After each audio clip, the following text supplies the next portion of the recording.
We'll call the meeting to order of the joint Minnehaha County, City of Sioux Falls meeting.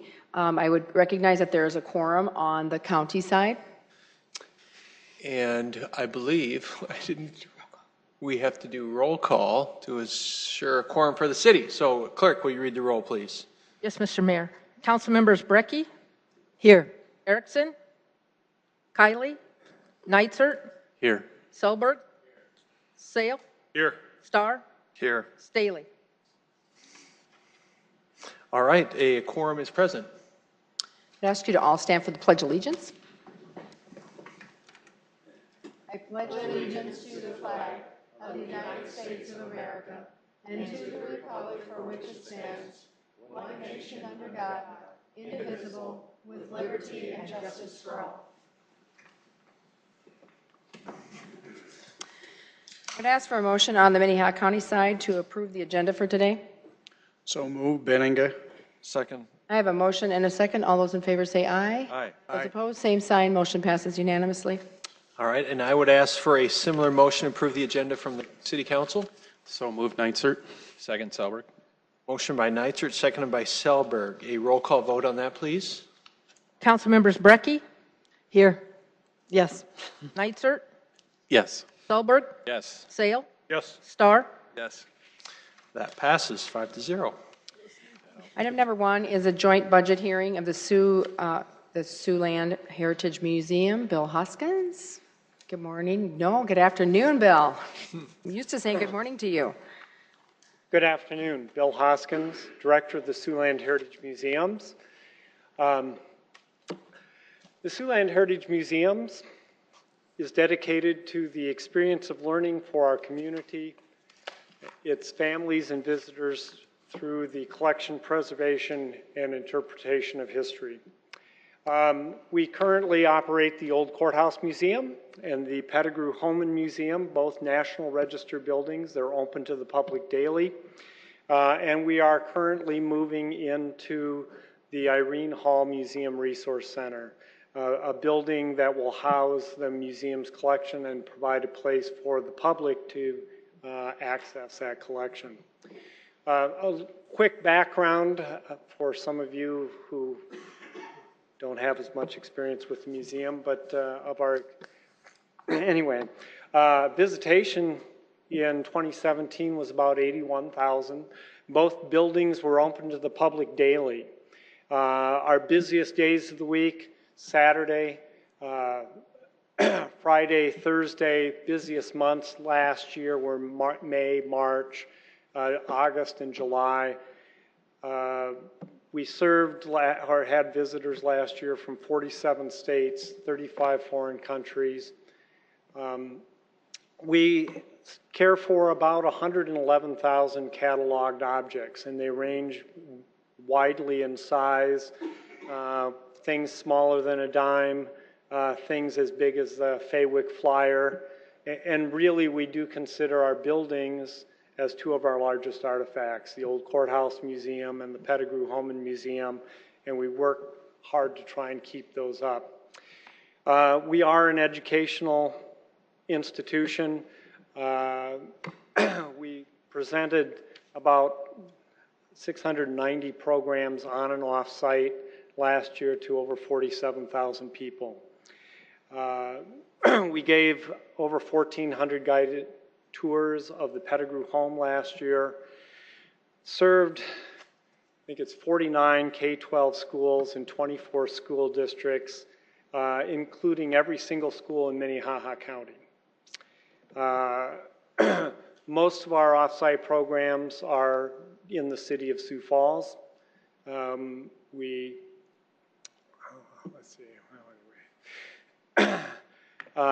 We have 6 different exhibit spaces, 6 at the Old Courthouse Museum, 2 at the Pettigrew Homan Museum. We try and open a new exhibition every quarter. We really design our exhibition program so an exhibit is up 18 to 24 months. We're trying to keep that something new for everybody going all the time. It also is good for our collection in rotating the artifacts that are out on display through time. We do provide rental of space at the Old Courthouse Museum, about 75 rentals last year for just over 5,000 people. Those rentals do bring in income for the museum system that's accounted for in the museum special enterprise fund that we'll talk more about later. About 85% of the rentals are wedding related, weddings or wedding receptions. We're assisted in some of the things we do by our volunteer staff. And last year we had 108 volunteers who donated about 4,800 hours. They're really fantastic people. They really help us make the project go. We recognize our volunteers annually in a volunteer recognition event during National Volunteer Week. Council and commission always get an invitation to that event. Something you should put on your calendar.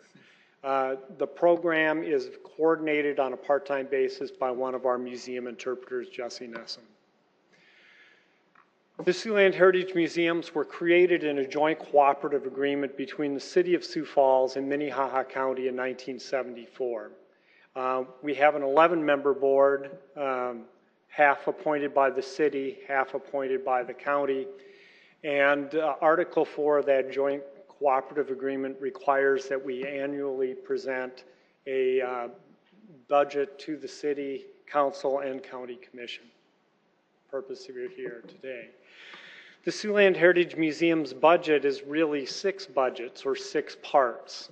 4 are tax-based budgets, the museum operations budget, the Pettigrew maintenance budget, the old courthouse maintenance budget, and now the Museum Resource Center maintenance budget.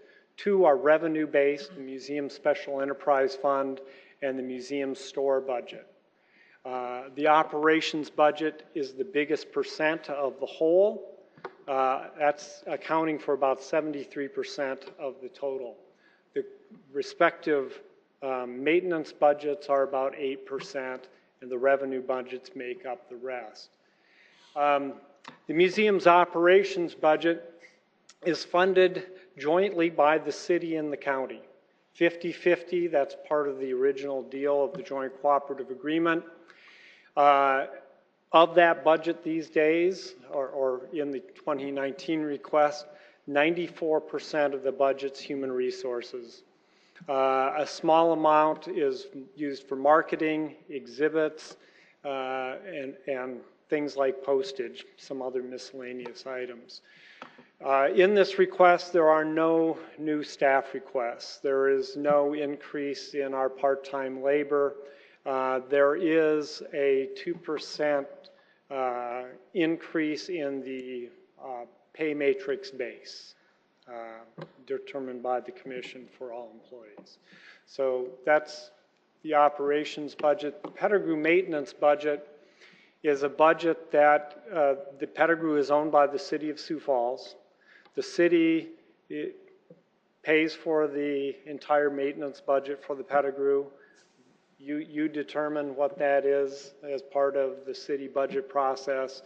It is administered by the county during the course of the year. Anything remaining at the end of the year will be reconciled and returned to the city general fund. The Pettigrew maintenance budget is basically, I've got it labeled as contracts on here, but those are really service contracts. That's the people who come and check the fire extinguishers and do the alarm monitoring and service the elevator. We have repairs.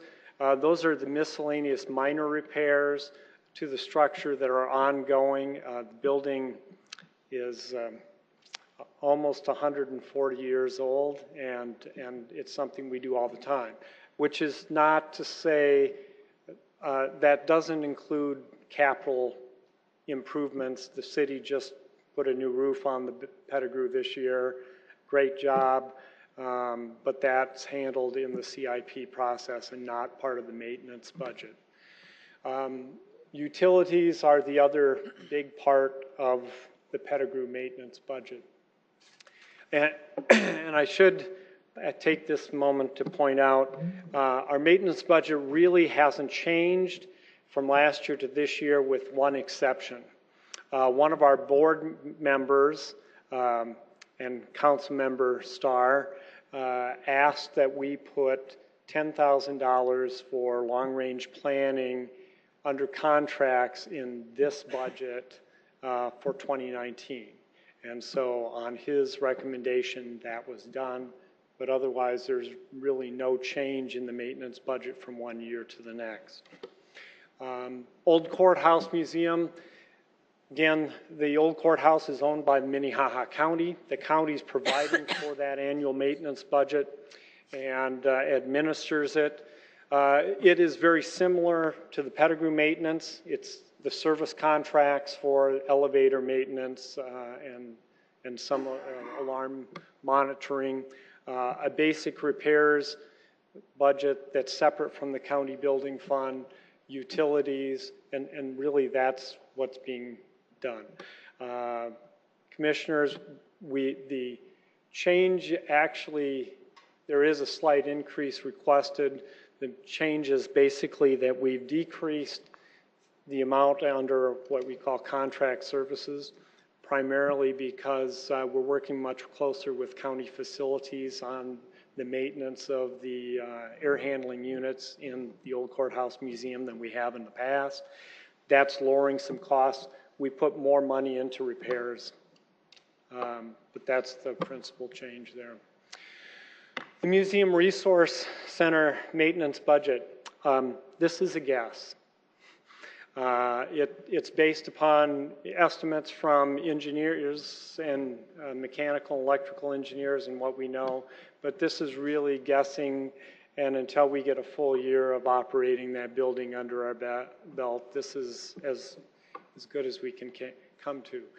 This budget is also funded 50-50 between the city and county as part of the agreement.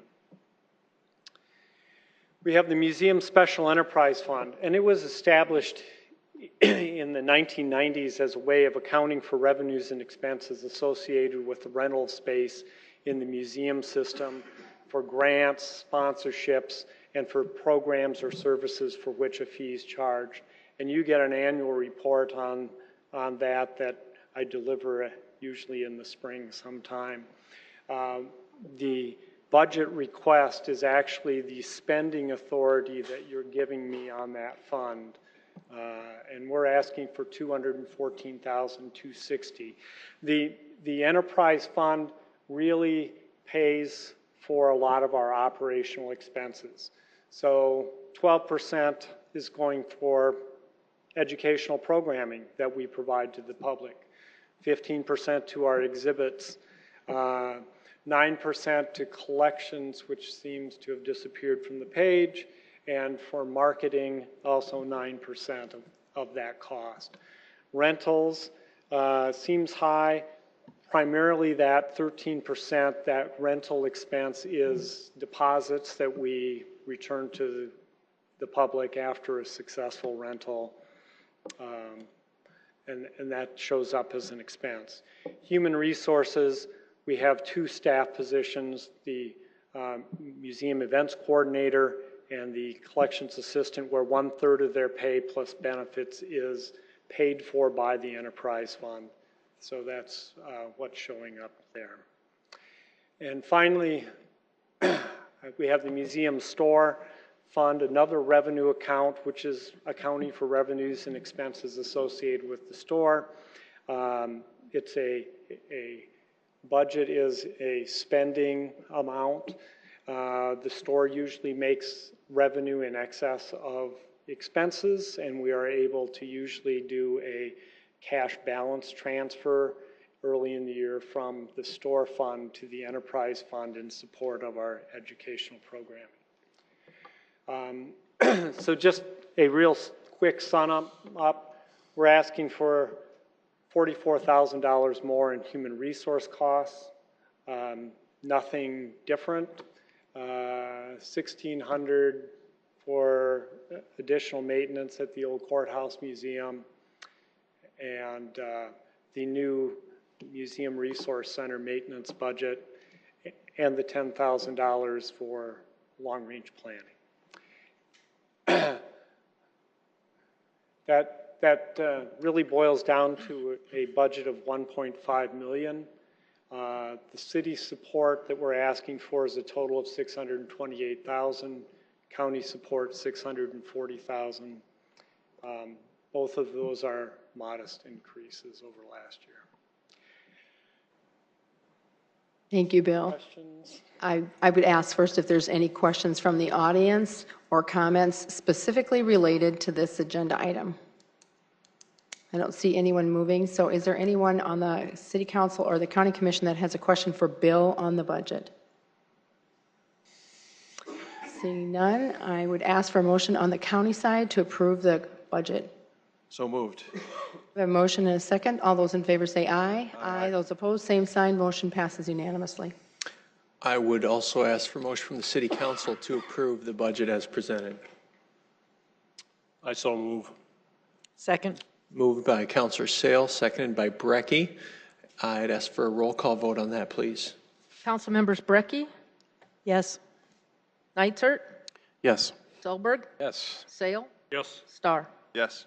That passes 5-0. And we are passed as a joint group. Next, item number 2 is the joint budget hearing for the Siouxland Libraries. Jody Fick. Good afternoon, Jody. Good afternoon. Get that up. Here we go. Good afternoon. My name is Jody Fick. I'm Director of Siouxland Libraries, and I'm very pleased to be making this budget request of this body today. Siouxland Libraries was formed on June 1st of 1995 with the merger of Minnehaha County Rural Public Library and Sioux Falls Public Library. I'm going to start by saying thank you very much to the finance team, to Tom Huber, Amber Gibson, and Tim Conda for their support in putting this budget together. And then thank you to Monique Christensen and the rest of the library management team in their input. And then I have a couple of people to recognize. Jean Beto is here, and she is chair of the library board, and Dean Karski also serves on the library board. And the library operates with a library board of 5 voting members, 1 from the county that is appointed by the county and 4 appointed by the city. And then there are 2 ex officio members, Dean Karski and myself, who are also on that board. And the library board sets all policy and makes recommendations to you on the budget. And at their last meeting, they approved making this budget request to you. So let's get started. Give just a little brief what we've been doing here at the library. The library continues to play an integral part in the lives of our users. We have 93,000 library card holders. We have a potential for a lot more. So I'm not quite satisfied about that. Right now we're doing a promotion where we're hoping that people will come and sign up for library cards, because the library card is what gives them access to all of our resources. Some of the major accomplishments that we did this past year was our very first One Book Siouxland program, which is where we picked one book that we had over 500 people all read and then participate in discussions related to immigration, multi-generational, how to relate on multi-generational levels, and also on grief counseling, because there was a major death in the thing. It was quite successful, and we are planning to have another one next year, and we will be announcing the title in December. We made some significant changes to the summer reading program this year, which really made it more engaging for our children and teens. Our participation level just skyrocketed. For children, we had over 80% more children participate, and for teens, we had over 350% more participating. Now, the numbers are still not where they should be for a community of our size, but we are on the right path, and our staff is excited about the program, and the public is excited about the program. We also had a kickoff party this year for the first time, and a finishers party. And I did a lot of connections with with the public on what did you like, what didn't you like? And the parents were so, this really did get my child reading all summer. So our staff is doing things that are right. We turned on booking your own study rooms. Our customers are asking to be able to do more stuff themselves. You can now book study rooms yourself, and soon you'll be able to book your own meeting rooms. In under 6 months, we formed a new agreement with the City of Hartford, and we found a site and have moved to a new location. We will have the ribbon cutting for that branch this Friday. So we're quite excited about that. We had formerly been in the school, but due to growing school enrollment and needs for security, we have basically outgrown that space, and the hours that we could be open to the public were pretty limited. So the city tried to figure out how can we find a better solution for our community. So everyone's invited to that. Okay, now the budget. This budget has the city and county investing $8.8 million in libraries. That seems like a lot of money. I'm going to tell you a little bit about what you're getting. Our target for next year is to circulate 11.5 items per person. Well, 11.5. What does that mean? Well, on a national level, circulation per capita is around 7.3. In South Dakota, it is 7.6. People in Siouxland, in Sioux Falls and Minnehaha County use the library. Every day that we are open, we have over 7,000 items checked out. It's a lot of stuff. The operating budget, in there we have our materials per capita.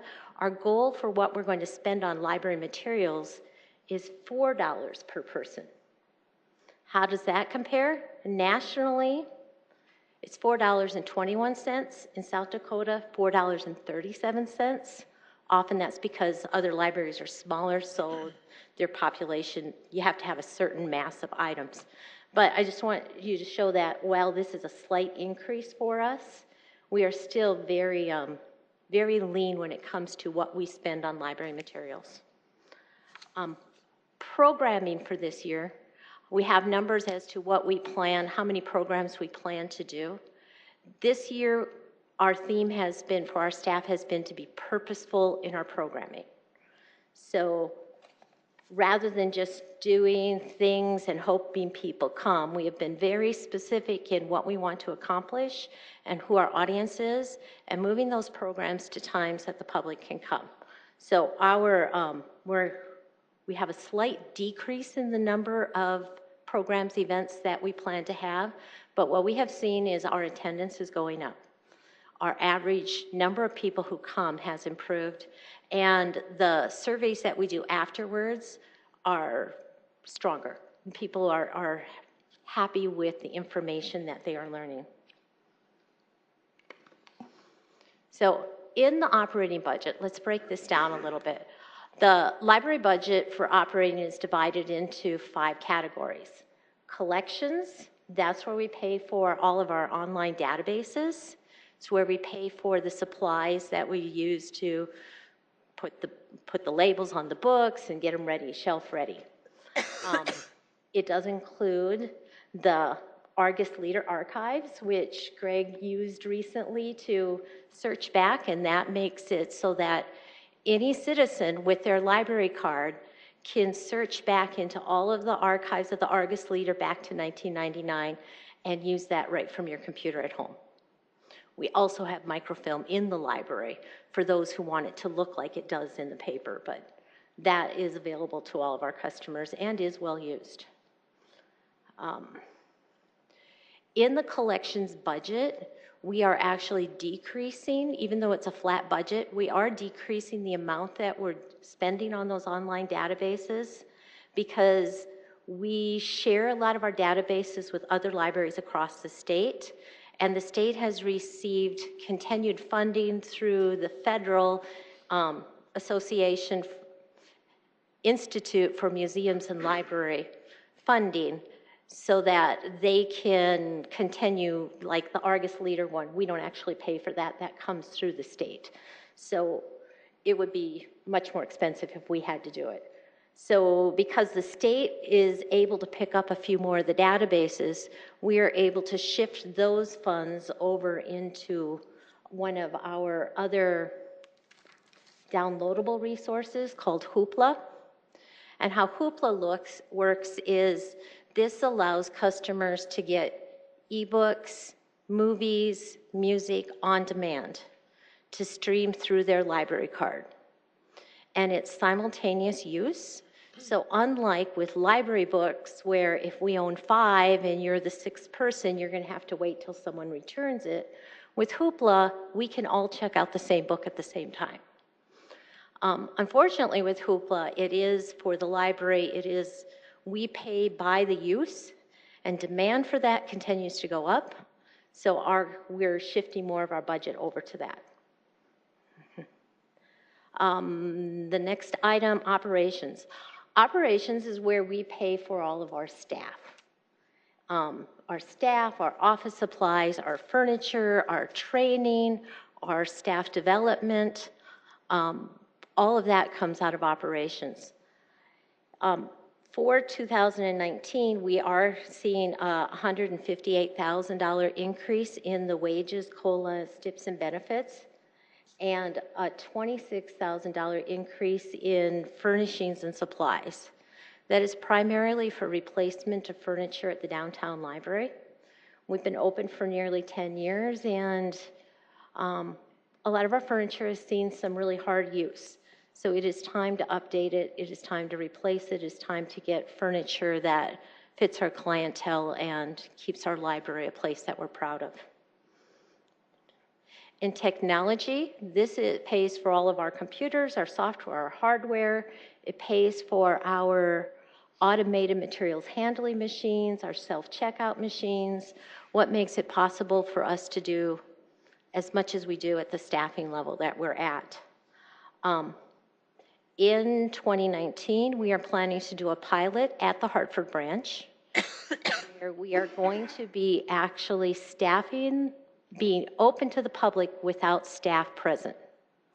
So how this will work will be similar to a 24/7 gym, where you are able to come into the library with your library card. People will sign up, agree that they'll use the library responsibly. They will get into the building with their library card and a PIN. We'll have security cameras tracking what they're doing. We have a machine there that they can use to check things out. But this will allow us so that people can come and pick up their holds, use the public computer, browse the collection when we aren't able to have people there. We've done a lot of vetting on this, talking with both the city of Hartford, the HR department here, risk management, the technology people, to see how this will go. We're feeling pretty confident about it. It's in place in over 500 libraries already in Europe. Came to the US about 3 years ago, and there's around 24 now that are doing this protocol. We're going to start with Hartford, because at this point, even though we're in a new spot and we're able to expand our hours some, I'm not able to expand it so that those people who are going to work, to follow the schedules of everybody. So that's one of the new things that we're going to be doing in technology. Program support. Program support is where we pay for the supplies, and if we're having a performer or an author coming, that we pay for those expenses. The supplies, we will be able to hold 2,900 programs next year, where we're anticipating our attendance will be around 56,000 people. This does include $35,000 that comes to us in form of a grant for the Reading Bridge tutoring program that I told you about last year. And then in facilities. Facilities has a couple of increases. One of those is that we are going to be converting part-time hours over into a full-time position. We really have a lot of difficulty keeping the library clean to the standards that we need it to be with part-time help. So we feel a full-time position will get us to the level that we need to be. It also includes $25,000 for a software upgrade to the HVAC system at the downtown library, and that system right now is 10 years old and is becoming out of date and it can't be upgraded anymore. And then it includes $25,000 for roof repair and fascia repair at the Oakview branch. That was built in 1995. Looking at the budgets in by category instead of by program, you can see, just like with the museum, most of our budget goes to personnel. Not quite as heavy as the museum, but quite a bit. The library full-time staffing level will be the same as before, the same as it has been for a number of years. It does include the additional full-time custodian. We also will be having a slight increase in our part-time wages. At the library, we do not have turnover in our full-time staff. But in our part-time staff, which we rely on 30 part-time people, 2/3 of my people I've turned over in the last 2 years. That's a lot of turnover for an area. So we're working just like parks to increase those wages so that hopefully that this becomes a more viable option for them. We are also going to be adding an additional 10 hours per week to the Ronning branch. The Ronning branch is currently the busiest branch in Sioux Falls, and part of that has to do with the growth of the city where that's occurring. It's similar to years ago what we saw happening at the Cayley branch. We're anticipating that the next major branch for Sioux Falls will be in that southeast corner, further out than Ronning is, and that is very much reflected by where people are using us right now.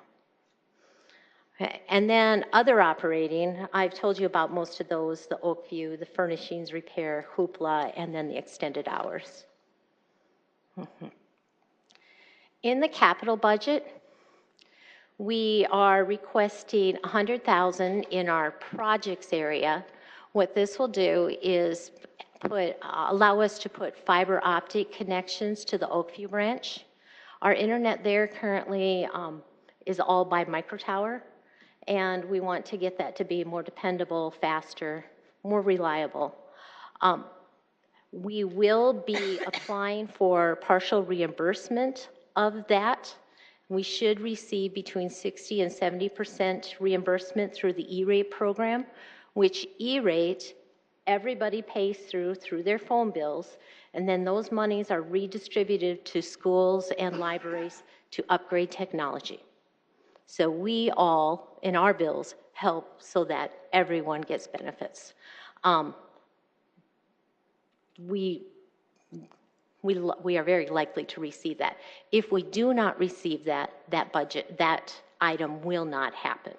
So we do need to get that reimbursement for that. Print and in the equipment, our books are our equipment. So of this, $755,000 of that million is for print and movies and audios and all of that. Last year, we added 33,000 items to the collection. This year's budget will allow us to add about 30,000 items, keeping us pretty lean. But we also have a shift in how we're buying our materials. I talked to you a little about Hoopla. Hoopla was out of the operating budget. Because with Hoopla, we pay for each download that a person has, each access that they have, is considered operating. If we buy the book or buy the ebook, then it's considered capital. So we're having a little bit of a shift of where our budget is occurring. So this is pretty lean, and we're doing a lot of checkouts with the collection that we have. I'm pretty confident that we'll be able to maintain what we need for this next year. Then the next thing in the equipment, we will be upgrading the AV systems in all of the meeting rooms at the downtown library. That library's been open just shy. Next year will be We built it in 2009, opened in 2010. We had 4,450 uses of the meeting and study rooms last year. The AV equipment is getting out of date, just like you have to keep it up to date here. We have to keep it up to date. And we have the added need to make sure that it's simple enough for anyone coming off the street to use it. So that will be going towards that, and I feel it's money well spent. Then the last major item in this, which you can see from the picture on the slide, is the bookmobile. Our bookmobile is due to be replaced. 15 years ago, when I asked for money for a bookmobile, it was probably closer to 20 years ago, I said this will be the last bookmobile that we'll need. Bookmobiles are a dying thing. Libraries are dying, bookmobiles are dying. They are not dying. When you adjust it to what the needs of your citizens are, then it fits. I mean, if you keep doing things the way they were done, you can become antiquated. What we do is we figure out what are the needs of our citizens, and we adjust to fill those needs. The needs of the citizens here in Siouxland is more library services for children. The children are in daycares. The children are in schools. Parents are both working. We have the highest percentage of working parents, of working mothers in the nation. So what we've done is made sure that our resources, that our children's bookmobile can get books to the kids where they're at. The bookmobile this last year had over 96,000 circs. That is amazing. We have constant requests from daycares to add to them. We have shifted our staffing from being on 1 or 2 people that were doing everything to we have a staff of 5 that rotate in and out so that we can adapt and we can do a little bit longer day and we can get to as many locations as possible. So, our budget request. For 2019, we are requesting $8,804,553. Of this, $1,205,000 will be coming from the budget, from Minnehaha County. Of that money that's coming from Minnehaha County, we already have received $30,000 of it. The last time that we purchased a bookmobile, the county gave money to the city for 5 years. They gave them a certain dollar amount, and then when we purchased it, it cost less than what we had received already from the county. So we checked with, we asked the county, they said, just keep the money, we'll use it for the next one. So that's what we're doing, is that $30,000 has been sitting in a special account with the city, and we'll be going into funding the bookmobile. On the county level, county side, the library services are completely funded by a property tax mill levy that the citizens voted on in 1959 to tax themselves for library services. So, in conclusion, I feel that Siouxland libraries are well used and they run very efficiently. We have a staffing level of just under 53 FTE. We have 13 locations and a bookmobile, and a budget that is under both state and national levels. We are a lean, can-do organization. I'm very proud of my staff and what they accomplish for our citizens, and we are striving to provide great library service for all. So, thank you very much. Thank you, Jody. I would ask if there's anyone in the audience that has a question or a comment on this agenda item, and if you do, you'd have to come forward and identify yourself. Oh, we have one gentleman.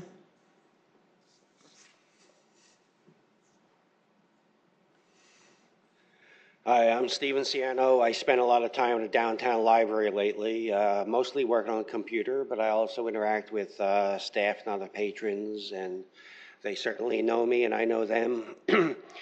And I'm pleased with the staff there and the service, the way that they treat people, and it's really great to have such a service available to the public and such a respectful manner that staff presents to the public. It's really wonderful to see, and whatever I feel Jody asked for, she probably should get, certainly from all of you.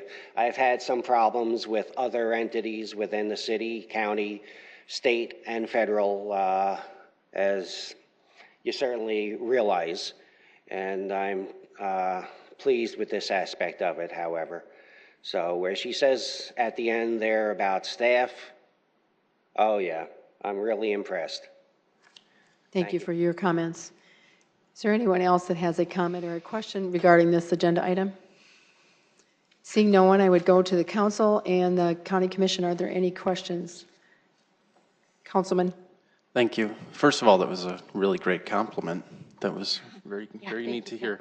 Did you say 53 FTE over 13 locations? 73. 73? Okay, that's still pretty lean and mean, yeah. We just, last week, the assistant director of Rapid City Public Library came and shadowed our operation. They run with 38 FTE with 2 buildings and half of the population that we do. So Yeah, we are, I was just like, whoa, I didn't realize how lean how efficient we were. Yeah, that's great, especially when, obviously personnel is such a huge cost of any organization. I do have a couple anecdotes and I have questions. I'll ask a couple and then I'll defer. I will mention my daughter does use Hoopla, and usually what she runs into is the number of times, she can only check out so many a month and then it locks her. We limit everyone to 6 checkouts per month. Yeah, that sounds right. So she'll be happy if that increases. As far as the Argus leader, I was not aware that you could. I was thinking I'd have to go down to the library and use microfiche or however you do it these days. But I did type in my search term. I ended up with, I remember vividly, because it was a lot, 983 articles from 2004 to 2006 based on just city stuff, and found an enormous amount of information. It was great, so I appreciated that.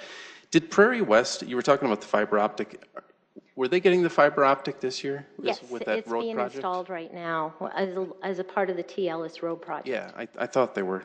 Okay, great. The library, the full-timer, is that going to be is that a city employee, an FTE under the city? With the the maintenance worker? custodian? Yeah. The pay is out of the library's budget. So yes, it's paid for from the library budget. It is not included in our FTE count, though. Oh, it's not a city FTE count? It's in the city. It was in central services. I'm not sure where it's going to shake out right now with the changes, but Okay. yeah, it's a facilities management FTE, but the expenses gets shifted to the buildings where those Where they're are incurred. working, yeah. Yep. So you're paying us, yeah. Right. Okay, yeah. What predominantly do your part-timers do that you have the turnover with? They don't, well, some of them actually do a little bit of programming, but they do the checkout, the check-ins, they do not the same level as our full-time. Our full-time staff, you are required to have a bachelor's degree to work at the library, which is part of why we're able to operate at that level, is that the educational level of our staff is pretty high compared to other libraries. But they do check-in, check-out, pull holds, help with the collection, do basic reference, basic reader's advisory. Okay, and then I guess I'll just finish with my last one, if that's okay. You were talking about a new school library, or not school, a new library on the east side. You're probably ahead of me on this, but I would encourage you with the road that the school district is going down. They're looking at building out on the east side as well, possibly. So maybe there's going to be a synergy of some land acquisitions where they'll be planted next to each other. Right. We were meeting with planning earlier this year and kind of trying to spot out where are things. Location is extremely important for where you place your libraries. We can see that in the use of the Cayley branch, which is near a mall. And so when you say it's on 49th Street, that's the one they think of, even though Ronning is also on 49th Street, just on the other side. So that location will be really important. And on my home turf, Prairie West, right by all the kids that go over from Discovery, and now with the park being expanded and there's now, as you know, a new concrete path, Yes. a new sidewalk path that leads you directly into Prairie West, whereas you had to go down the street before. So there's a lot of connectivity that's happening this summer, which is really neat. So, thanks. Thank you, Councilman. Councilman Selberg. Thank you. Director Fick, I just wanted to throw out a couple of kudos to you and your team. I mean, obviously your department isn't one that necessarily grabs the headlines in town and you kind of fly under the radar, but you really do a fantastic job as far as the fun programs and the different things and events you've had going on to really promote reading. And while it doesn't grab the headlines, what you guys do is so important. What is the program I was thinking of? And I was trying to pull it up on my inbox here, but couldn't quite get it. But you had one deal where you had 1,100 participants before, and it went up to 1,900 recently. Does that ring a bell? That was the summer reading program Okay. for the kids. Okay, is that the Yes. one where you said it's been up 80 or 80% increase. Right. Wow, Right. fantastic. Still not is high that? enough. Right. It's like, but they're coming back. Wow, well, pretty impressive numbers. And then you There said, is so much for kids to do in the summer, and it is a challenge to keep them balanced on all the stuff that they're doing. So what we want to do is try to encourage them to read the fun stuff, make sure that they're still at reading level when they come back to school in the fall. yeah, absolutely. And you said there's 93,000 people with a library card. What's the Yep. goal? Oh, I would love to have 70% of the eligible residents to have a library card. When I look at what are the top libraries in the nation, that's typically where they're running at, is around 70%. We're under 50, so we have a ways to go, but hopefully all of you have a library card. Start with yourselves, start with your family members. What was it last year? Are you up quite a bit from last year? We are actually down slightly from last year. We were at 94.5, Okay. and so it has had a little bit of a dip. Interesting.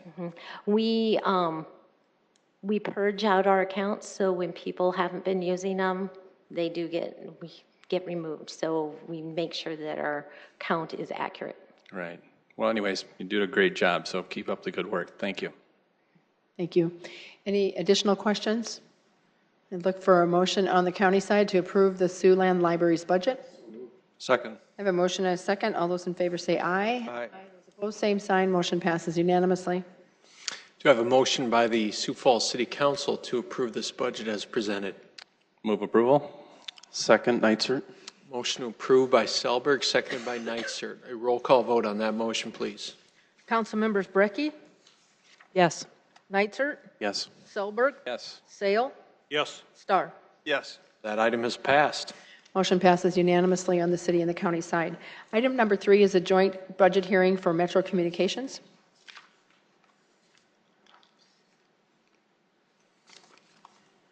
Welcome, Paul. Good afternoon. Mayor Tan Aiken, County Commission, City Council. Thank you for the opportunity to come and present to you and give you an overview of Metro Communications budget. What I'm going to do is kind of give a, I know there's some new members here, and we're kind of that unique agency, how we're set up and how we operate. I just want to give you a brief overview and then kind of dive into some of the numbers and some of the issues that we're facing, some of the challenges that we have. I have been at Metro Communications now for 2 years, almost to the date. I retired out of the Sheriff's Office after almost 27 years, retired as a captain, and I came to Metro Communications with a background in law enforcement, and I think I said this last year, but even more so, I really do have a sense of appreciation for the challenges of this job of being a dispatcher, the difficulties day to day, and the difficulties in maintaining the staff due to the difficult job and the stress that entails. I have a tremendous amount of respect for the job that they do. I thought I had a challenging job at the Sheriff's Office in my career, but I do not feel like to be a dispatcher. It is a very technical, very difficult job, and I think some of you that have been in and watched operations, I think would attest to that also. So I just want to let you know what a great job that they do. They are behind the scenes. We're not out in front in a patrol car. We're behind the scenes. We're behind the radio, and that's okay. But I think part of my job is to be an advocate for Metro Communications in the budget process, but also going forward, looking at some of the challenges that we face here at Metro Communications. A quick overview, we are a standalone agency, which is unique. In 2008, they went from a county agency to a standalone. We're supported by both the city and county, as you know. We have a split revenue. And we're going to go through some of those revenue numbers, but the majority of our revenue, 63%, comes from the 9/11 surcharge tax. And the remainder is picked up by the city and county, city 75, county 25%. We have a oversight by our Metro Council. Mayor Tenhaken chairs our council. We have 2 members from the city council and 2 members from the county commission. Commissioner Benica is here and Commissioner Barth represent the county, and councilors Kiley and Erickson for the city. We are located in the public safety building, and we're that old concrete bunker next to the county admin building. And the good thing about it, it is a bunker and it's very secure, and that's important. But we're gonna touch on some of the issues that we face with that building here towards the end of my presentation. We'll touch on that. We serve approximately 225,000 residents between Sioux Falls and Minnehaha County. So we have a large amount of citizens that we serve. Some of our public safety partners are from the law enforcement part. Our biggest partner is the Sioux Falls Police Department, Minnehaha County Sheriff's Office, and the Brandon Police Department. We also serve the Sioux Falls Fire Rescue and 14 volunteer fire departments in Minnehaha County. And I meet monthly with the rural fire chiefs, and a very collaborative effort where I go to their meetings and we exchange how we can do things better, and we have a very good relationship with this group. Since I've been there, trying to make some improvements with some of their services. We also serve ambulance. We serve Paramedics Plus, MedStar, Humboldt, Garrettson, and Del Rapids ambulance within Minnehaha County. So much communications, how we're set up. We have approved for 49 total staff. We're at 48 this year. We added 1 FTE to this 2019 budget. And that budget request goes through the Metro Council. I presented that towards the end of April, and the budget was approved through the Metro Council. From our operational staff, we have 39 devoted to the floor. When I say the floor, those are the operators working on the floor, dispatching, taking the calls. We have 6 additional administrative staff to include myself, deputy director, training coordinator, IT coordinator, quality assurance coordinator, and I think I got them all. Our business manager, I apologize. Our minimum staffing is 897, so we run 3 8-hour shifts. So we have to have 8 dispatchers for our morning shift. Our afternoon shift is our busiest due to the time of day, and the call volume is at 9 and 7 during the night shift. And as you can see there at 6, it says 6 radios, but we dispatch for 2 police station councils. We have the city divided in half, east and west. And then we have a sheriff's office council, a data council, which does all the exchange of information and gathering information for officers in the street. If they pull over a vehicle and they're running for warrant checks or driver's license history, they'll go through this board. And they'll do a confirmation of warrants, making phone calls, very busy board. And then we also have fire and EMS board. And then the remainder is our call takers, taking the 9/11 calls that come in. So again, we operate in those 3 shifts. Last year, we did also go to a power shift, and we have seen some success in that. What we determined is, again, looking at a heat chart for our call volume, we identified from 10 a.m. Till 2 in the morning. That's our peak volume. So we added additional staff to cover those times, and so far it's been successful. And one of those goals is try to eliminate the time dispatchers sitting on the Sheriff's Office Council and Fire Council were on 9/11 calls. Our goal is that they should be listening to the radio and working with those officers and those firemen and not be on the phone with the 9/11 call. So we had success. We brought that down with the additional FTE that we added, and our hope is that we can continue to bring those numbers down in the future with additional staff. I think one thing to note here is since 2008, we're plus 3 FTEs. So that tells you we've been pretty lean. We've added 2, again, my first budget year, and then again this year, 2 FTEs. So for future consideration, there's things that we're looking at that my guess is we're going to be coming to the table for future requests for FTEs. Some of the numbers that you see here, we handle over 310 emergency calls. And to me, it's kind of unique when you break it down per day. And you can really see what that volume is when you're looking at 246 911 calls a day. And then you add in your non-emergency calls, and it could be anything from a cat in a tree.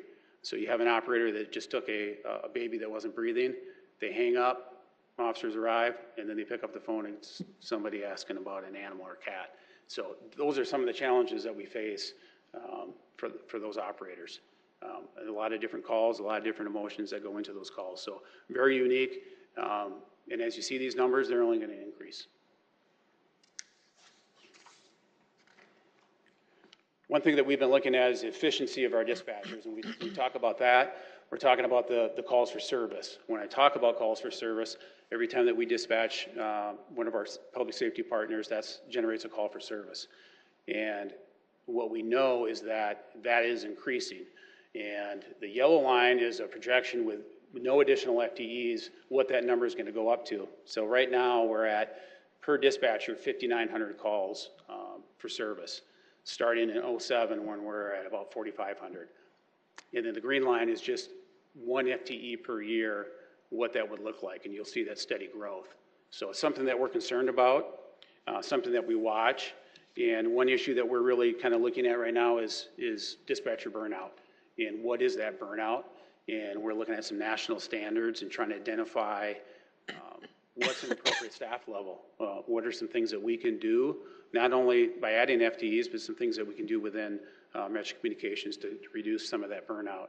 And it's a challenge. It's a challenge to retain staff, and it's a challenge to attract staff right now because of the competitive work environment that we know is in Sioux Falls and South Dakota. Right now, there's not a lot of interest for people coming out to work nights, work weekends, work holidays, and deal with some of the issues you have to deal with in this job. So just some of the challenges that we face. This is not immune to Sioux Falls or Minnehaha County or South Dakota. This is a national issue. So there's steps that we've taken and some things that we have done and some things that we hope we can do to hopefully reduce some of that burnout and retain our staff. Next item here is the population growth. As you can see, what we're seeing is our call for service is increasing slightly more than our population. And some of the projections that we're putting out right now and have identified is that Sioux Falls is growing at about 5,000 people per year. And again, we're looking at some regional standards right now and things that we've identified, talking to some of our partners in public safety and answering points around the Midwest, is that about for every 5,000 residents, you need to add 1 FTE. So we know that we need to continue to keep pace with the population growth that we've seen, and looking at the projections from the city and county, we know it's going to grow, and we have to keep pace. 9/11 surcharge. So this is our biggest revenue. It generates, as you can see, a little over $2.5 million a year. And again, it's 63% of our total revenue. And since I took Metro, I was challenged right away by the Metro Council to say, you got to do something about the volatility of the surcharge. And I know Commissioner Barth is chuckling, and we spent a lot of time talking about the surcharge. And it just was not growing. It was growing at less than a 1% rate. And we saw a lot of volatility in it going up and down. And I was able to partner with Secretary Jones from Department of Public Safety and a group of legislators here this last year. Senator Deb Peters was one of the champions behind that. Councilman Kiley and Councilman Erickson were also part of some of the meetings that I had to help generate and help draft some legislation to change the surcharge, because it was looking to sunset back to $1 here in July of 2019. We're currently at $1.25. We are successful in that. They removed the sunset, and it's been attempted for many years, so that was a huge win for us. Keeping that surcharge at $1.25, if that was to go back to $1, and then we're back to the county and city asking for more support. The other part of that equation was a Senate bill that passed to allow us proprietary information from the telecom so we can look at their information monthly. So we can track their information to make sure that there isn't that volatility up and down. And we work very closely with South Dakota Revenue, their deputy secretary, in those numbers and those reports, so we can identify those discrepancies and report them to her, and then she will have the ability to audit them. We will not have the ability, but they will have the ability to audit these telecoms. So what we've seen so far, the past 3-4 months, is a slight increase in the surcharge. So that's a good sign, and hopefully that's going to continue. But part of the problem with that surcharge is just not keeping pace with inflation. So as our personnel costs go up, cost of living, health insurance, those things that we can't control, that surcharge is not growing at that same rate, and we just started getting out of whack a little bit. So it's something that we'll continue to watch and continue to monitor and report back to the council in future meetings. City-county support. So what we asked for in this last budget was an 8% increase for 2019. And as you can see historically what we've done in the past, 18 was a 6%, and most notably 0 in 17. And that forced some challenges for us the past 2 years to kind of play catch up right now with that 0. But we're sitting in a pretty good place right now. And as you can see, the city support is just over $1 million now, and the county is at $359,000. And that surcharge is really the key piece as far as how that support for the city and county is going to fluctuate. So we hope to see some growth in that surcharge so we can control the city-county support and keep it at a reasonable number. Expenses. Our biggest expense is obviously the personnel. And this last year, we had a 2% cost of living increase.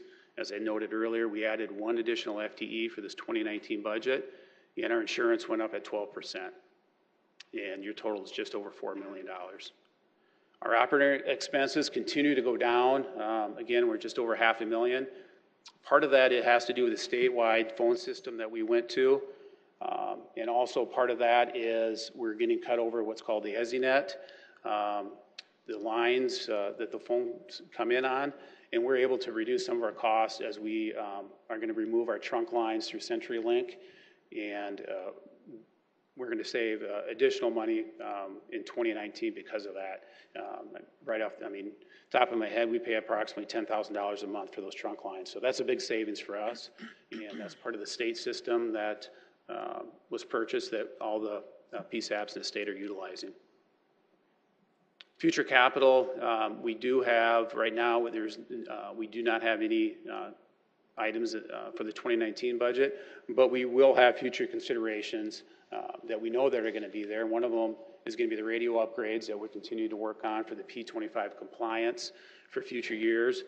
So we have set ourselves up to purchase the right amount of radios per year to get us to that compliance rate down the road by 2024, I think, when we have to be there.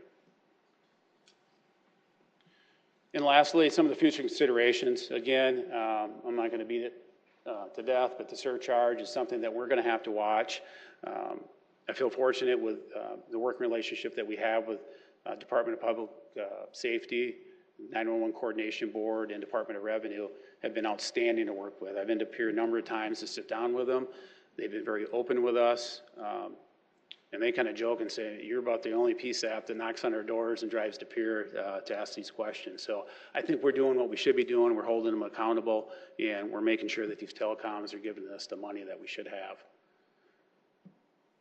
have. Future considerations, getting back to the building, the bunker, where we're at.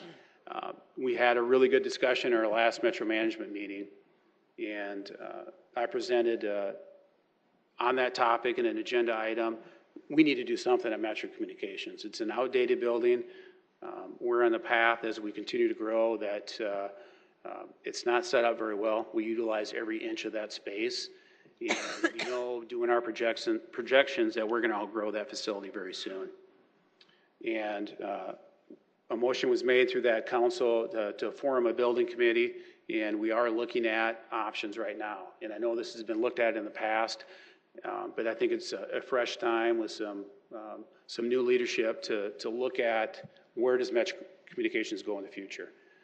So it's things that we're working on. I'm very pleased and happy that the position that we're in now and the support that I have from Sheriff Milstead, Chief Burns, and Chief Goodroad that I've met with and are part of this committee also, that they understand that we have to do something with Metro Communications so we can't continue on. So I think we're going to have a lot of movement and a lot of good discussion in the future about this. And I know one of the items that continues to come up is the Lincoln County, so I'll address that briefly also. Again, I was challenged right away in my first week. I think I had a couple phone calls about when you're going to consolidate with Lincoln County. And I've reported back to Metro Council about this, is I've had discussions with the sheriff down there, Sheriff Johnson, Director Baldwin, Sheriff Milstead and I have met with them directly. Their county commission right now is not interested in pursuing consolidation. The sheriff is not interested and their director is not interested. What I can tell you is we have a very good relationship with Lincoln County.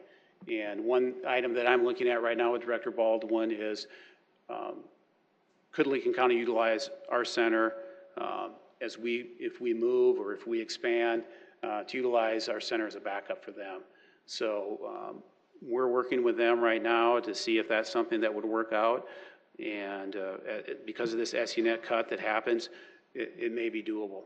So there's some things that we're looking at. Again, and I think a lot of it has to go back with the relationships and continuing that communication with Lincoln County, and that we're all part of that. But at this point, you know, I talk to Director Baldwin quite frequently, and we visit, and I think if things change or as a commission change down there, then that might be a different time for a topic, but right now, I just don't think there's an interest for consolidation. Lastly, what I'll do is I'll open an invitation up for anyone to come down to Metro Communications.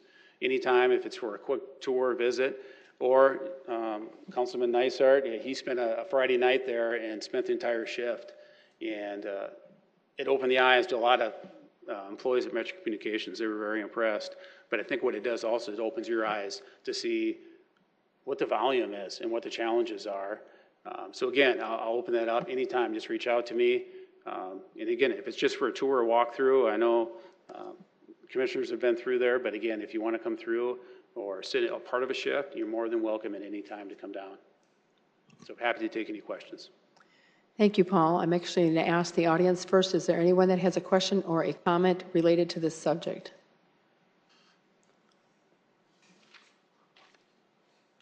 You have to identify yourself again, please. Once again, I'm Stephen Siano. I'm not sure if this is pertinent and fitting here, but I have attempted to contact through Metro Communications their discrimination online reporting, and I have gotten nowhere with that. I also, they also have no option for reporting attempted murder, conspiracy, racketeering, which is involved in my case. So I don't know where to go with an online reporting with that. So I feel that in that aspect it is inadequate. Thank you. Thank you for your comments. Is there anyone else? And I would ask the council if they have any questions. Commissioner. Thank you, Karski. Commissioner. Paul, I've been to your operation. You have fantastic people. They do work that most people can't even imagine on a daily basis and go home and try to lead a normal life. But so thank you for what they do. A couple questions. You know, on the analytics, I'm looking, you know, our population growth versus the call for service. And maybe you address this, but it's the calls for service is growing at a rate greater than our population. I mean, when you look at that and you look at your projected numbers of calls per dispatcher, obviously that has a great impact. Why is one growing so much faster than the other? Have you looked at that or thought about it? Yeah, we looked at it, but I don't know if I could identify exactly why that is. We are watching that. It actually decreased this last year a little bit. So I think that's a good sign that our calls for service is dropping a little bit. I hope that that drops down, so maybe that it's even with our population growth. But what I can say is that we're continually watching it. We know it has an impact, and it has a bigger impact when we're at lower staffing numbers. Right now we're lower, so when we're fully staffed, with 48, 49, then that's better. But when we're lower right now, when we have foreign training and we're down, that means that those other operators are taking a higher level call. So, Commissioner, I don't know exactly why that is, but it's something that we watch, and we'll continue to watch. Okay. The other question I have, how is the state's change to FirstNet potentially affect your operation? Well, some of the things that they're doing, the biggest thing is financially, they're taking a burden off us by the equipment that they're purchasing, the phone system, and this EZUNet cut is huge. And also what it does is it opens up the ability for us, for example, if Lincoln County is busy, they get an incident out there and they get overwhelmed. If they can't answer that 911 call within 28 seconds, that call is going to roll over to us first. And vice versa for us. So if we can't, it's going to roll over to Lincoln County or Pierre or Watertown, and the last route option that they call is Rapid City. So it's nice because what this EZUNet does, it allows that every 911 call is going to get answered by somebody, which is important. But the biggest impact is financially, but also as technology increases, what you'll see down the road is the ability to text to 911, and we're not quite there yet. I can't stand here and tell you when that's going to happen, but I think it would be in the next probably 2 years that you'll see that in South Dakota. A few in the country have gone to that, and that'll provide some new challenges for us also, but I think you will see that here in the near future in South Dakota. Thank you. Councilman Neitzer. Thank you. It was a pleasure spending a night there, and I should do it more often. It's actually a lot of fun. But and I would urge everybody to do that hasn't done it. I wrote 2 words down when you were talking about your current facility: cramped and outdated. Those were the 2 words that came to my mind. And bigger and modern is kind of what my wish would be for you, especially if you're adding employees. They're already kind of on top of each other in there. I'm not sure where more are going to fit. And it does feel like kind of going back into a time warp. So, it's dated. So I do have to ask, we're looking for collaboration here, and we're talking about a public safety facility. Would there be any synergy in locating, have you thought about that? We're talking about building a public safety facility, a training facility. I'm not sure if there'd be some synergy in looking at maybe they're and you're absolutely right, and that's something that we are working on, that I've had conversations with Chief Goodroad and Chief Burns, and that's just happened recently in the past few months. When I became aware of that, and I think the consensus is that makes sense, and that's something that we're looking at, and we're trying to identify through this group that we are meeting with. We're trying to identify what our goals are and kind of come up with a timeline, what's reasonable, and then looking at some of the issues of space. What's the square footage? Where are we going to be in 10 years at Metro? Where are we going to be in 20, 30 years? So those are the things that we're looking at right now and trying to identify. But yes, that is, I think, on the table, and that certainly is a viable option. Okay, great. I hope that continues to be pursued, and maybe it will work and maybe it won't. As far as your salaries go, have you looked, I'm sure you have, in the industry, are you competitive? Do you have an issue where you need more money to get salaries up? I would say we're very competitive. We're competitive within the state of South Dakota. And typically in law enforcement, what I can tell you is Sioux Falls and Rapid City are very similar, and we're the same way with dispatch in Rapid City and Sioux Falls. That's important to have competitive wages, but it's also, I think, important, there's other factors to staff that we all know, and part of that's the building, but part of that is burnout and having enough employees to do the job. And so we're kind of looking at the big picture right now and some things that we're really looking into. And I've got Justin Faber here that is a miracle worker looking at numbers and calling different places. So we're surely looking at not only within Metro, but we're looking outside too and comparing ourselves to some of those others. Some like Lincoln, Nebraska, because we know what we have identified, we will be Lincoln, Nebraska in 8 years. Their population will be, we're going to be there in 8 years. So we're looking at their center, we're looking at their size, we're looking at their employee numbers, and some of the challenges that they face, that's where we're going to be. So we have to start preparing for that. Yeah, I definitely notice it's certainly not just the pay. The immersion, it's just emotionally draining. That's part of it. And then, of course, the idea that, sometimes you got to work on Christmas, sometimes you got to work on the weekends. And so as I was thinking about it, I'd like, if I got season tickets, if I had to work a certain shift, wouldn't be able to go to any hockey games anymore, things like that. Am I willing to give up some of that quality of life? So I'm sure that really takes a toll on turnover and people who may even not be interested in the first place because of that. You're absolutely right. Additional questions? I look for a motion on the county side to approve the Metro 911 budget, please. So moved, Benninger. I have a motion and a second. All those in favor say aye. Aye. Those opposed, same sign. Motion passes unanimously. Before I ask for the motion for the council, I just want to say a couple things that I've met with Paul a few times already on these issues, and I want to go on record by saying that the city and our administration is very supportive of what we have to do to move you guys forward, not only with the staffing challenges, but with these space challenges. And I know we've talked about these for many years, but when you get in there, it's very real. So we're committed to that. You guys have a bit of a more unique workforce challenge than most, because not only is the talent pool short, but the job is hard. And so we want to be sensitive to that as well. And so with the staffing requests and the budget increase and so forth that you're asking, I think it's very realistic. And I would encourage you to continue to be candid with us on what your needs are as an organization, because as the community grows, if we don't have a strong metro and we're not staffed properly, we have big problems, big problems. And so you play such a critical role to the public safety of the community. I want you to know that our administration sees that, recognizes that, and will be supportive of these efforts in the future. And I'm really excited to see where the space discussions head, because I think, as I've mentioned in our discussion, that will help with workforce as well, and help with recruiting talent, recruiting employees, having a facility and a place where they want to come to work. So, Very good. Thank you. I would ask for a motion from the Sioux Falls City Council to approve the budget as presented. So moved. Second. Motion by Councilor Brecky, seconded by Sale. All in favor of that, or excuse me, a roll call vote, please. Council members Brecky, Yes. Neitzer, Yes. Selberg, Yes. Sale. Yes. That item has passed.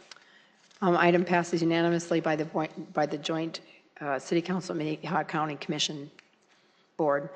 This is an opportunity for public comment. Is there anyone here that would like to speak about anything else this evening before we adjourn? Seeing no one move, I would look for a motion on the county side to adjourn. So moved. Second. I have a motion and a second. All those in favor say aye. Aye. Those opposed, same sign. Motion passes unanimously. I'd ask for a motion from the council to adjourn. So moved. Second. Motion is second. All in favor say aye. Aye. All opposed, same sign. That passes as well. We are adjourned.